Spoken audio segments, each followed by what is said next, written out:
Takže ahojte priatelia, vítajte u môjho nového videa.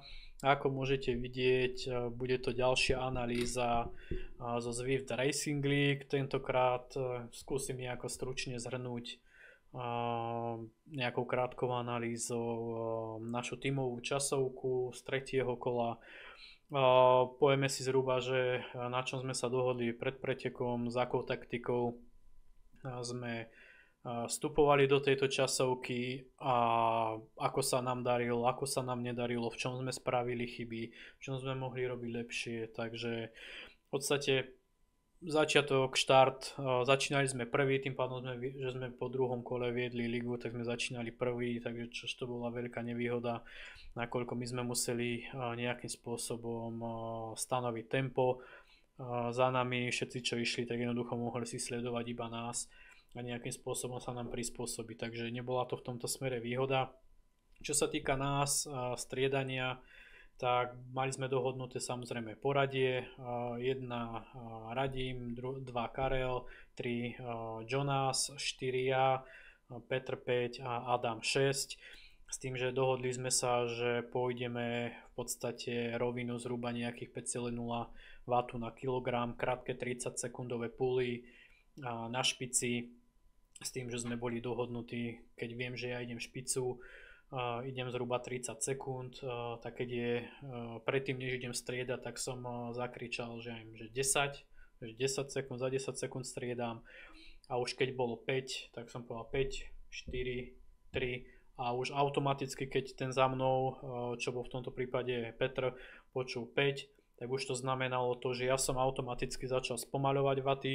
On už v tej 5 sekundovke automaticky už zvyšoval vaty na kilogram na 5,0 na dohodnuté a v tých 5 sekundách sme sa jednoducho vymenili. Ja som dropol dozadu s tým, že ideálne som si sledoval, kedy dropnem ku poslednému jazdcovi, a vtedy som začal samozrejme šlapať na to, aby som sa uchytil. Bavili sme sa vtedy, tuším, o tom, že na nejaké 2-3 sekundy, že úplne zvesíme, aby sme strátili tú rýchlosť, aby náhodou niekto za nami nechytil sticky draft a nezahakol sa proste za nás a spravila by sa medzera. Takže takto sme to mali zhruba spravené. Samozrejme ja, keď som bol druhý v poradí, tak predo mnou, čo bol v tomto prípade Jonas, povedal 10 sekúnd, už to bola informácia pre mňa, že sa mám pripraviť. Keď povedal 5, už automaticky som začal zvyšovať vaty na kilogram. Tým, že ideálne bolo samozrejme dodržiavať tú formáciu, byť natiahnutý v takom dlhom hade, ako môžete vidieť práve v tomto momente. Ideálne bolo dodržiavať zhruba 2-metrový rozostup, s tým, že čím sme boli viacej natiahnutí, tým to bolo lepšie.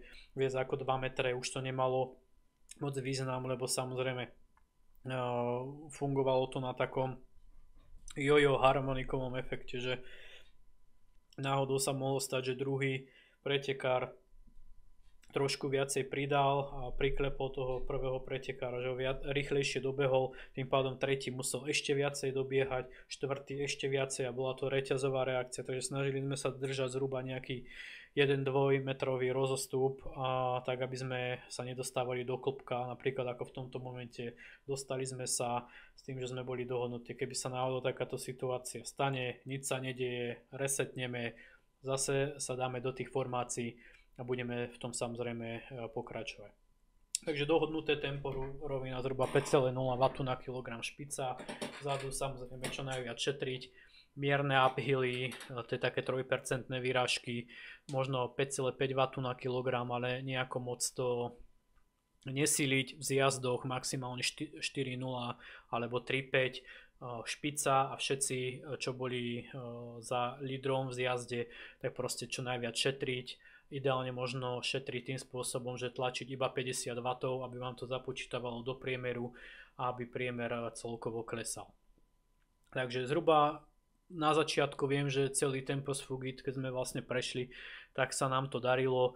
Jediná nevýhoda, ako teraz môžete vidieť, bola v tom, že jednoducho Jonas ako lightweight jazdec mal jednoducho, bolo to pre neho náročnejšie držať s nami ťažšími tie vaty, takže proste sa stávalo, že sa robili takéto fugy, Museli sa samozrejme došprintovať, lebo nechceli sme nejakým spôsobom na seba čakať. Ako môžete vidieť, stále on tam má nejakú medzeru, jednoducho mal problémy to doklepnúť. Samozrejme, jasné, bol vpredu Radim s Karlom, takže tam mal každý problém doklepnúť, ale jednoducho on si tam dosť vytrpel. Ako môžete vidieť, 5. minúta už má priemer vatu na kilogram 4,6 v ľavom hornom rohu, to môžete vidieť, čož nebolo v tomto smere ideálne, a zhruba v polovici preteku sme už museli ho nejakým spôsobom odpojiť v tom slova zmysle, že už nemohol striedať, nakoľko nejakej možno 18. minúte alebo 17. minúte by hrozilo to, že by prešvihol 20 minútový limit. Ťažko povedať, ako je to teraz s limitmi, ale jednoducho bali sme sa, aby neprešvihol limit, aby sme náhodou nedostali diskvalifikáciu a 0 bodov. Takže sme zhruba v tej 18. minúte už vlastne striedame iba 5, vyšli sme vlastne z tunelu a blížime sa na celkom zaujímavý úsek, ktorý bol veľmi náročný, nakoľko sa tam míňali dva povrchy, buď tieto dosky, čo majú rovnaký rolling resistance ako tarmac, takže v tomto smere nebol problém, ale sa to striedalo s týmto gravelom, čiže v tomto smere bolo dôležité tento úsek preletieť čo najrýchlejšie, s tým, že trošička tomu pripičiť na tom graveli a udržiavať tú rýchlosť, nakoľko časovka je udržiavanie rýchlosti, a trošička si voraziť na týchto doskách. A zase keď bol gravel, tak zase si tomu trošku udrieť. Ako som spomínal, tým pádom, že sme museli trošička Jonasa šetriť, tak nastala žiaľ tá situácia, že ako sme striedali 5, tak ďalších dvoch, tuším Adam aj s Petrom, už boli nejakým spôsobom na limite. Netvrdím, že by nejakým spôsobom nevládali, ale jednoducho mohla nastať tá situácia, že keby ešte zo 2-3 krát potiahli, tak by sa dostali úplne do červených, aby nám vypadli úplne zo skupiny. Myslím, že samozrejme chceli sme ísť celý čas, proste dokonca 6, nakoľko je to väčšia výhoda oproti tomu, keď sme išli 5. Aj keby náhodou 2, 3 nestriedali, že by striedali špicu iba 3, tak jednoducho rýchlosť balíku je ovplyvnená počtom ľudí, ktorí sú v tom balíku. Takže pre nás bolo proste výhodné, aby sme tam boli všetci 6. Tým pádom, že sme proste, že bola nejaká možno 5-10 minútovka, ale to sa možno veľa povedalo, zhruba nejaká 5 minútovka, že sme točili iba 3, a s tým, že 2 z toho boli Radim s Karlom, tak nastala situácia, že už aj ja som sa dostal na limit a už viem, že zhruba neviem, ako keď sa dostaneme na ten veľký gravel zjazd, tak viem, že už aj ja som toho začínal mať plné zuby. Tak blížime sa asi k najkritickejšiemu úseku, ktorý nám v podstate prehral časovku. Boli sme druhý celkovo, takže ťažko sa dá povedať o tom, že prehral časovku, ale spôsobil to, že jednoducho nás Rakúšaci v konečnom dôsledku predbehli. Viem, že zhruba v tomto momente sme mali rozostup k Rakúšakom minútu aj 2 sekundy, čiže mali sme v podstate na nich 2 sekundy, ale tento dlhý zhruba minútový gravel úsek, aj napriek tomu, že je to downhill úsek, tak jednoducho stratili sme tu, tuším, až zo 7 sekúnd.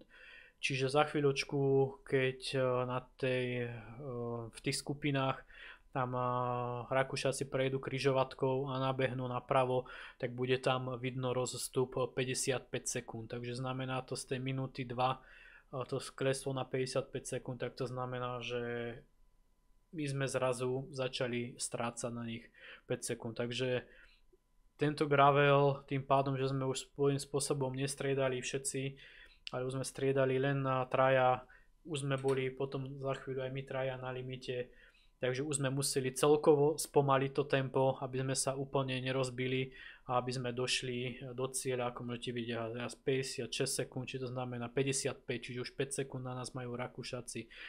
Vedeli sme samozrejme v tomto momente o tom, ale jednoducho nedokázali sme nie že nedokázali, nemohli sme ísť rýchlejšie, lebo jednoducho by sme sa boli rozsypali. A nebudem tu už asi ďalej zdržovať, 2 km do konca. Už sme tuším iba v petici, asi kilometr dozadu si už Jonas vystúpil, nakoľko išiel fakt úplne neskutočnú časovku cez limit, takže mal toho plné zuby.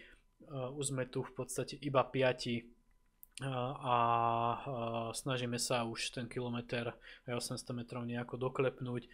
Rakúšaci na nás majú proste teraz v tomto momente 10 sekúnd, potom to viem, že to bude až nejakých 12 sekúnd a na konci sa nám to podarí zraziť ešte na nejakých 8 sekúnd, takže žiaľ, nedokázali sme z toho vyťažiť úplne maximum. Sami môžete vidieť, že keď sme na začiatku točili 6, dodržiavali sme to, čo sme boli dohodnutí, tak bolo všetko úplne super, ale ako náhle sa nejakým spôsobom narušila tá taktika a to tempo, tak jednoducho to išlo všetko do kopru. Kilometr 300 dokonca, v tomto momente som chalanom povedal, lebo ja už som bol úplne v prdeli, vidíte 191, aktuálne tepia 185 tepov, priemer za celú časovku. Ak som povedal, že pôjdem ešte špicu, skúsim im potiahnuť nejakých 20 sekúnd, nech si skúsia aspoň ako tak oddychnúť. Už ani 5,0 W na kilogram som nedokázal držať, takže obetoval som sa s tým, že som sa snažil ich dotiahnuť čo najbližšie do cieľa. V tomto momente mi došlo, povedal som im chodte a v podstate počíta sa čas 4. pretekára, takže chalani to už došli do cieľa. Z tých 12 sekúnd stiahli 4 sekundy, takže 8 sekúnd sme stratili na Rakúšákov, takže to bolo všetko. Mohli ste pekne vidieť, ako to vyzerá, keď sa dodržiava taktika, alebo keď to funguje a ako to vyzerá, keď to nefunguje. Takže verím, že na budúcu časovku sa postaráme o trošku lepšie výkony a že sa bude na čo pozerať. Ďakujem vám krásne za pozeranie videa a teším sa u ďalšej analýzy. Ahojte.